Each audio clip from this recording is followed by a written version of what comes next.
You're listening to Policy Currents, a weekly podcast from RAND. I'm Evan Banks. And I'm Deanna Lee.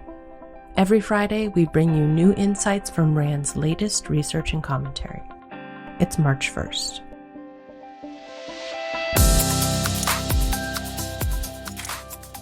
Yesterday, both President Joe Biden and former President Donald Trump visited the southern U.S. border, making it clear that the migrant crisis will be a leading issue in the 2024 elections. In a new Q&A on RAND.org, RAND's Alina Traeger and Shelley Culbertson break down this complex problem. Here's a brief overview of just some of the topics they discussed. First, who is arriving at the border and why? The volume of migrants arriving without prior authorization is indeed record-breaking. U.S. Customs and Border Protection recorded 3.2 million encounters nationwide in fiscal year 2023, a historic high. More than in the past, migrants arriving at the border today hail from a diversity of countries and consist of more families and children. These people make the dangerous trek for many reasons. Some are fleeing violence or political upheaval. These individuals may be eligible for asylum. Others are looking for jobs and economic opportunities after natural disasters or economic stagnation in their home countries.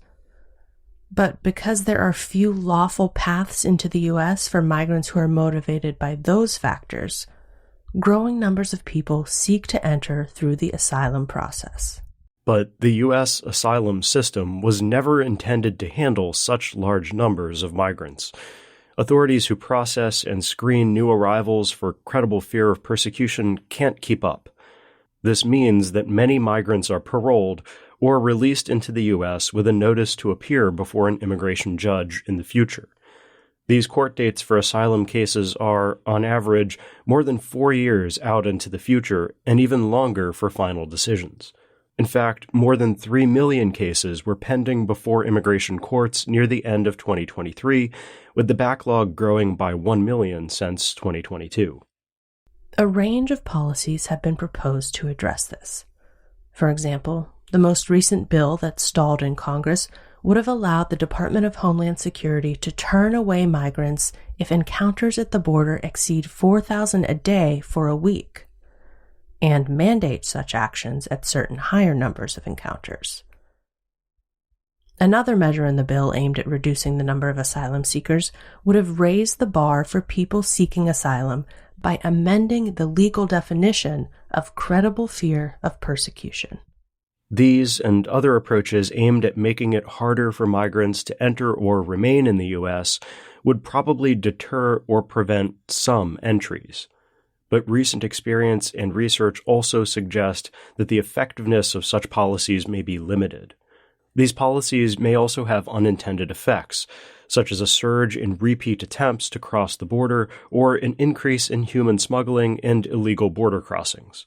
Importantly, Traeger and Culbertson emphasized that the focus on the border distracts from a wider crisis. America's immigration system is outdated. U.S. immigration laws are no longer adequate to meet the demands of the U.S. labor market, nor do they account for the powerful factors that drive migration. Of course, a holistic update to U.S. immigration laws that's based on a better understanding of American immigration needs and the factors that are motivating people to make the dangerous trek to cross the border would be politically challenging, to say the least. But this kind of overhaul is likely necessary to reduce the number of daily arrivals at the border and ease the burden on communities that host migrants. You can find the full Q&A at RAND.org. Moving on to a few other timely commentaries from our experts this week, Jeffrey Martini and John Gentile offered a counterpoint to those who argue that ongoing U.S. airstrikes against Houthi targets in Yemen won't deter future attacks on shipping vessels in the Red Sea. According to Martini and Gentile, the objective is not to persuade the Iranian-backed militants to change their calculus. In fact, limiting their willingness to conduct attacks is more or less impossible. Rather, the objective is to limit the Houthis' ability to conduct effective attacks. U.S. strikes can accomplish this by targeting radar, air defenses, launchers, missiles, and drones, thus depriving the Houthis of their ability to conduct complex attacks that marry drones and cruise and ballistic missiles. Degrading the Houthis' military capabilities is a worthy goal, our experts say, as it is key to protecting U.S. personnel in the Middle East, as well as freedom of navigation through the Red Sea, a key choke point in global trade. In another part of the world where tensions are on the rise, the Taiwan Strait, there are growing concerns over the risk of a conflict breaking out, with the potential to escalate quickly. While the United States aims to prevent such a war in the first place, policymakers must prepare for the possibility that U.S. deterrence might fail, potentially leading to a direct clash between the U.S. and China over Taiwan. In a new paper, a group of RAND researchers considered this hypothetical scenario, and how the U.S. can both prevail in a limited war against Beijing and stop such a conflict from spiraling out of control. More specifically, the authors looked at potential theories of victory for the U.S. A theory of victory identifies the conditions under which the enemy will admit defeat and outlines how to shape the conflict in a way that creates those conditions. The two most viable theories of victory in the case of a potential U.S.-China war were denial, that is, persuading the enemy that it's unlikely to achieve its objectives and that further fighting will do no good, and military cost imposition, using military force to persuade the enemy that the costs of continuing the war outweigh the benefits. It's critical to consider these possibilities now, the authors write, because a conflict with a nuclear-armed great power would bring risks that the U.S. has not faced since the Cold War. Writing for the Los Angeles Times, RAND's George Zhou assessed the dire rental market in L.A., which might be about to get even worse. That's because the last of the city's pandemic-era renter protections just expired. This leaves owners of rent-stabilized apartments, which make up 70% of rental units, free to raise rents. And the last chunk of any unpaid back rent is also now due.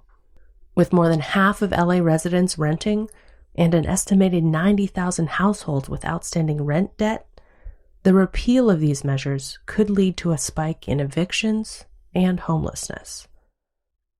To address this, the city aims to aggressively expand the availability of legal counsel for residents facing eviction. While it's crucial that tenants be protected from unlawful evictions, Zhou says, this approach could have unintended consequences. Quote, paying a fleet of public defenders to contest and delay every attempt at eviction might add fuel to the fire while draining the resources of the city and landlords alike.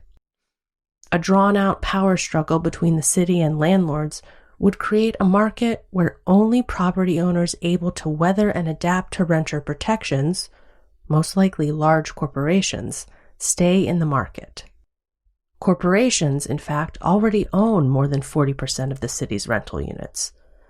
This figure could grow if smaller landlords are forced to sell out to corporate owners or take units off the market. This is potentially a huge problem in a city that's already among the worst in the nation when it comes to housing production. Fortunately, LA doesn't have to go straight to the most costly and most adversarial policy to reduce evictions and prevent homelessness. One alternative approach is to require landlords seeking an eviction to participate in a 30-day mediation period aimed at settling disagreements out of court without an eviction.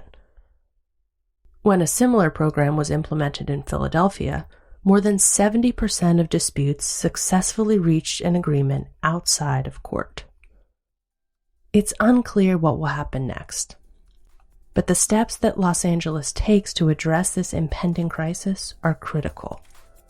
Without thoughtful policy action, Angelenos could face a new status quo, Zhou says. Quote, a stricter, even pricier rental market under the growing watch of aggravated landlords and faceless corporations. That's it for this week's episode. If you'd like to learn more about what we discussed today, check out the show notes at rand.org/podcast. We'll see you next week. RAND is a nonprofit institution that helps improve policy and decision-making through research and analysis.